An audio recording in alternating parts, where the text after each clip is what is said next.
Hi hello ನಮಸ್ಕಾರ. ಧ್ರುವ digital ಕಮ್ಯುನಿಕೇಷನ್ಸ್ಗೆ ನಿಮಗೆಲ್ಲ ಸ್ವಾಗತ. Our colleagues who are behind you, Professor Nagaraj, Professor Manjunath, Professor Fairajul, and dear students. So today's topic is ಇತಿಹಾಸ ರಚನೆಯಲ್ಲಿ ಉತ್ಖನನ ಮತ್ತು ಕಚ್ಚಾವಶೇಷಗಳ ಮಹತ್ವ, importance of excavation and remains in making history. So all of you know what is history. History is based on historical monuments and evidences or sufficient proof. Without proof or without evidences, we cannot take a decision, as it belongs to ancient or recent history. All of you might have understood that from where our history starts, as far as Indian history is concerned. And for example, if you take Ramayana and Mahabharata, do we call them history? Then what do we call them? They are not considered as history, right? Why they are not considered as history? Ramayana and Mahabharata. So being students of history, you might have understood. Why? So because of lack of evidences or sufficient proofs. Still there is a strong debate going on whether they should be called history or not. Because little bit evidences are available as far as Ramayana and Mahabharata are concerned. But still, they have not been considered as history. So because of lack of evidences or monuments or coins or any other remains, right? Then from where our Indian history starts?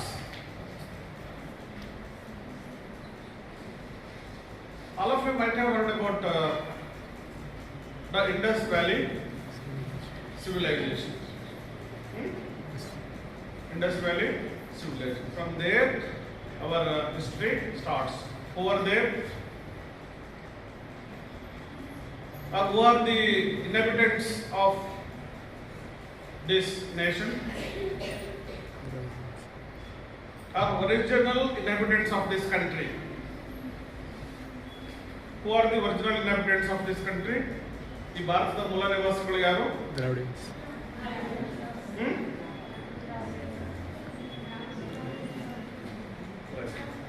Dravidar. So Dravidians were living there earlier. So this Indus Valley civilization came to be light recently during 1950s, 1850s. During 1850s, it came to light. But it was not there. It was discovered by some British engineers at the time of laying lines for railway lines. It came to be light.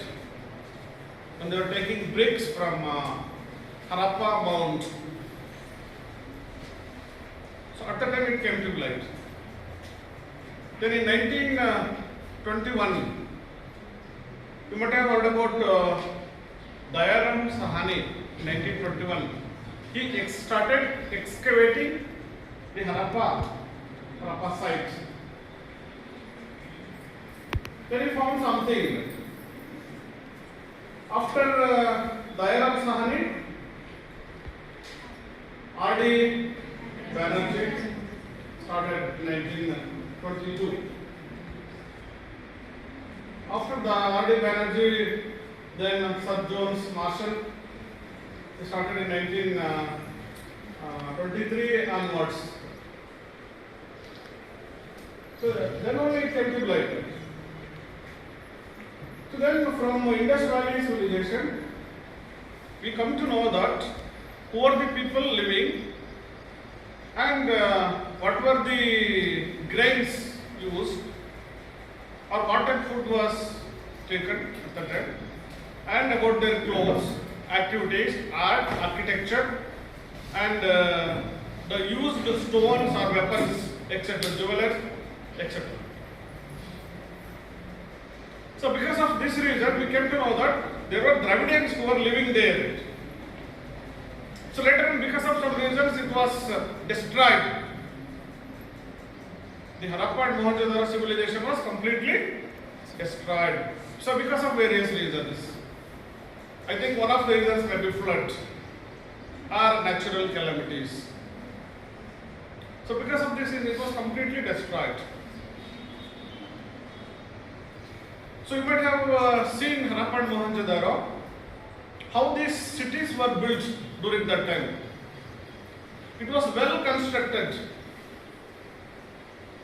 Their swimming pool, drainage, and houses, roads. So everything was beautifully constructed.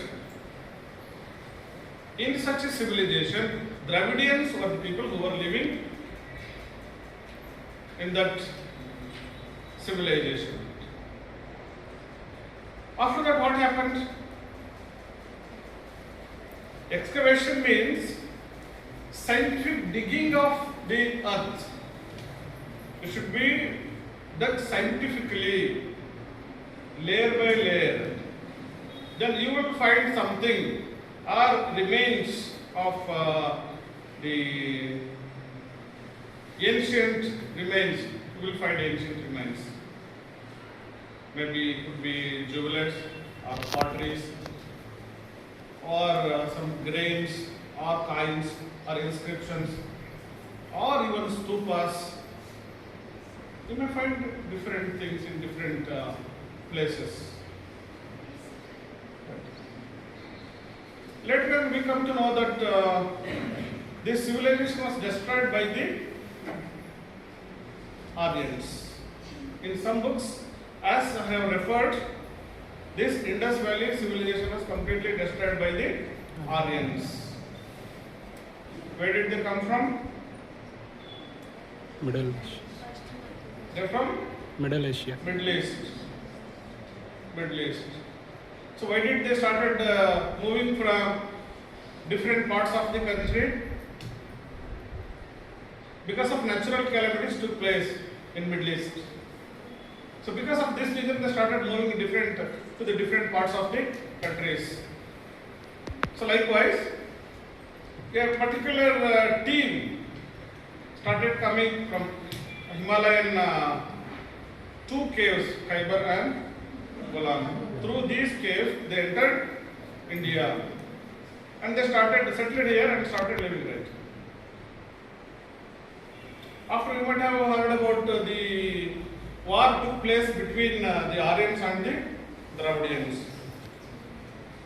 In that war, Dravidians were defeated. So, ಇದು ಅದು ಒಂದೊಂದು ರೀತಿಯ ಇತಿಹಾಸಗಳು ನಮಗೆ ಸಿಗ್ತಾ ಹೋಗ್ತವೆ. ಈಗ ಆರ್ಯನರು ದ್ರಾವಿಡರ ಯುದ್ಧಗಳಾಗ್ತವೆ, ಬೇರೆ ಬೇರೆ ಕಾರಣಗಳು ಈ ಥರ ಎಲ್ಲ ಸಿಗ್ತಾ ಹೋಗ್ತವೆ ನಮಗೆ. So there are a number of sites still need to be excavated. As I was saying in Talkadu, our professor, one of the professor, he was also excavating at that time. So we come to know our history, right? On the basis of the remains or relics of ancient history, we come to know that what was the religion during those days existed. Can you imagine which religion was existed at that time?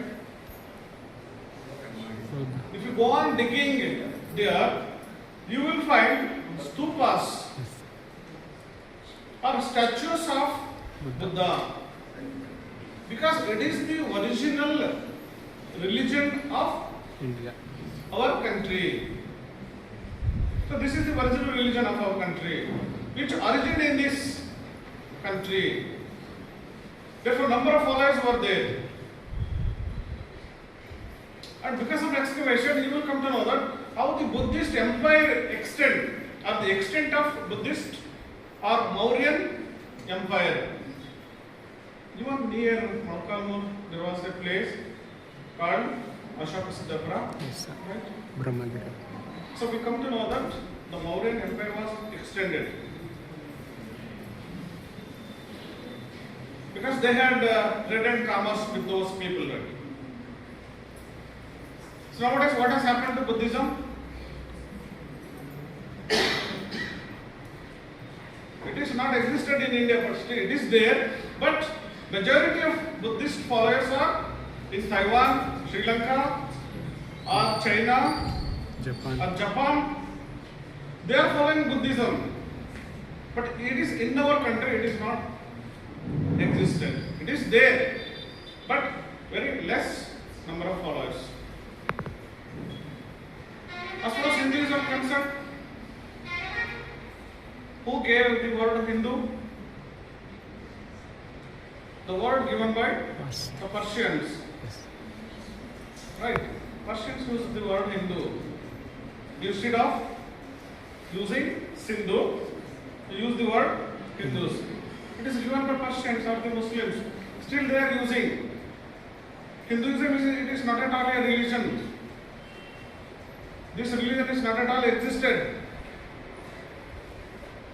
Because when the excavation took place, you will find the statues of Rama and Krishna and other gods and goddesses.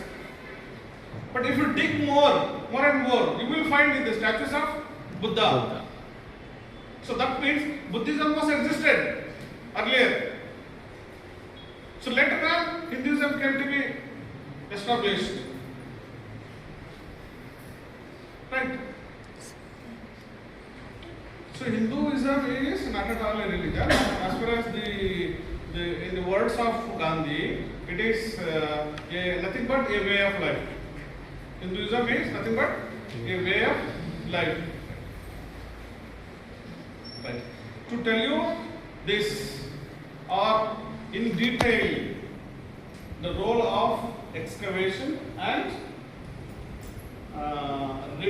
relics of ancient relics in making history. Because without evidences, without proof, without monuments, without inscriptions, we cannot make history. Because number of history books were written by the Britishers. Our own people have very less number of books are written by our own people. Because history books glorifies king's administration or exaggerate the information as far as the king's is concerned. But when you come to the fact, or if it is based on evidences or proofs or monuments or extent of the empire, then we will come to know the facts. So these facts actually explains the common man's life. How was the life of common people during those days? So this explains.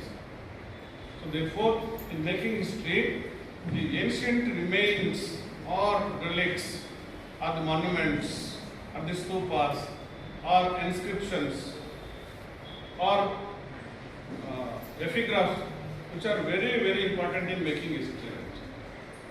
To tell you or to explain about this, Dr. Challakere sir is there with lot of information, with PPT. He has come with lot of information and he will tell you everything. If any doubts, you can clarify. You can have an open discussion after his completion of his lecture. So that you can ask number of questions in order to clarify your doubt. So you can clarify. So what is excavation? Why excavation needs? How does it take place?